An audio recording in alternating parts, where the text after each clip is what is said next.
You're not a baby. You let mommy subo to you ba? Ah! Mama feed me. Ah! My 5 years old Nima. She let mommy subo to her ba? Feed her ba? I'm gonna leave soon lang.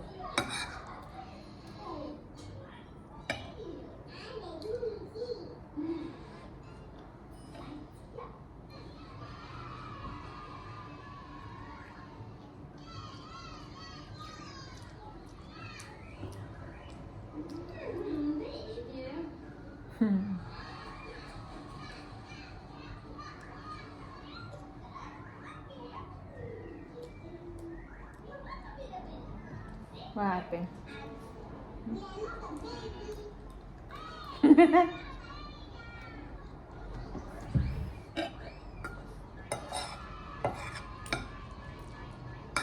Ito yung gustong-gusto niya sinusubuan ni mama kasi marami daw siyang makakain.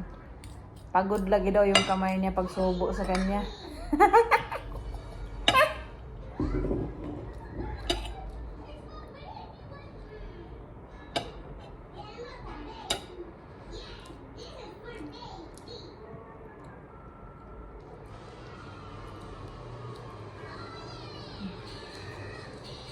I'm leaving soon.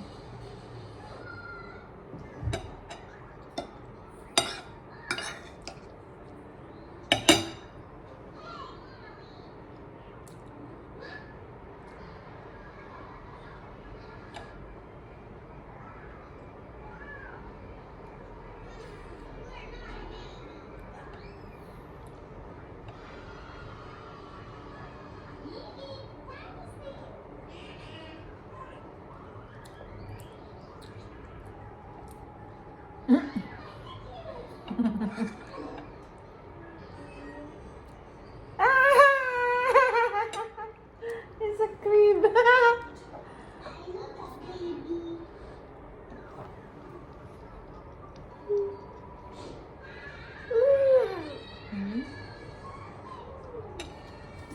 I want chicken. Okay.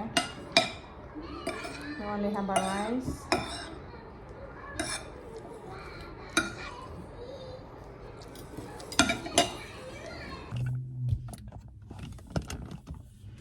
Buhay nanay sa Amerika. Ito, paalis na ako sa work, guys. Sabi ng anak ko, ma, huwag ka nang aalis, ma. Dito ka lang sa bahay. Sabi ko, anak, kailangan ni mama mag-work. Today is my schedule for my work. Ayaw niya ako paalisin, guys. Mga gining kinabuhi na to. Kaya kung dito mag-work, wala magitay kwarta.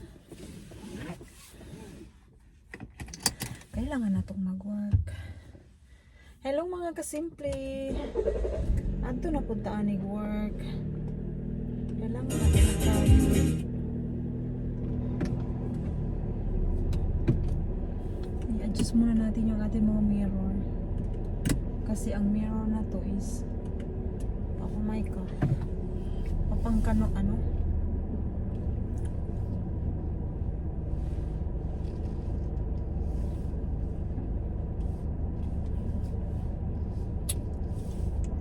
We're good to go.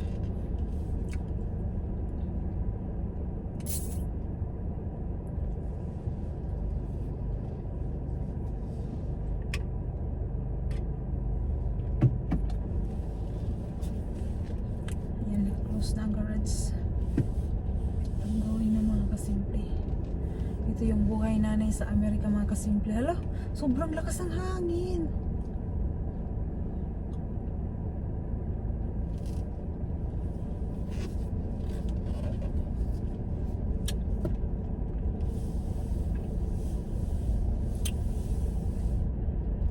Sabi ng anak ko, mama, huwag ka na mag-alis.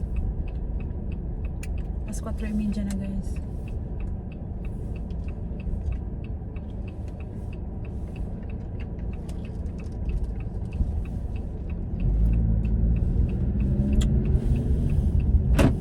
Kailangan natin, anak. Mahirap mga kasimple kapag ano, kapag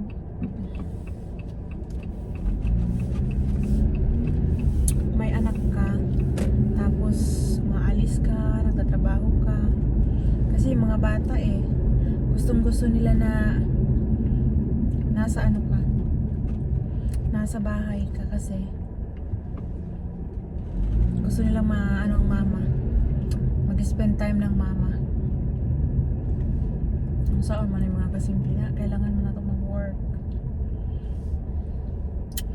Tamang-tama, pinakain ko na si Mima. Kasi alam ko mahilig siya ng sabaw. Pinagsabaw ko siya. Ayun na nga guys, paalis na tayo. Sobrang init mga kasimple. Kahit alas 4:30 na, mag alas 5 na mainit pa rin. Kaya ito, napapunta na tayo ng work. Si Kuya Gian na nasa sa bahay na. Bukas pala mga kasimple, merong ano ang anak ko. Meron silang ano sa school.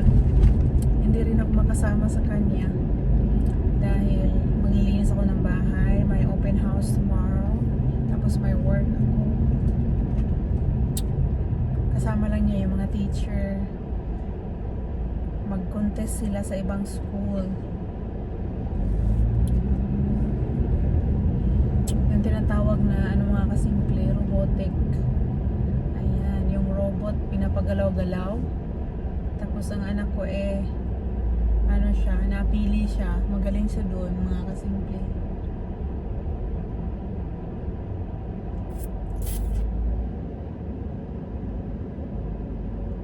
Kaya tomorrow pupunta siya. Hatid lang ni Papang Kano sa school. Then si Mami maglilinis ng umaga kasi 11:30 yung pasok ko hanggang gabi. Kaya sobra talagang hirap guys. Ganito talaga ang buhay. Mahirap pag may anak ka tapos nagtatrabaho ka. Kailangan natin mag-work. Pwera na lang sa walang mga anak. Bahala na wala sa bahay, magdo-double job. Pwede. Pero tayo may mga anak. Ang hirap mga kasimple.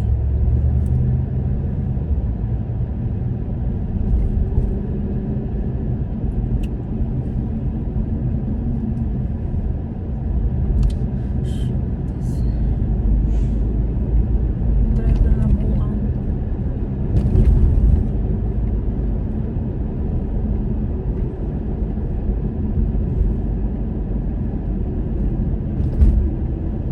Napaisa ka rin.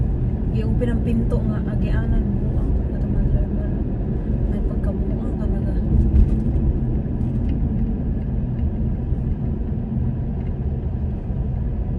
Naana ka sa sulod sa sasakyan.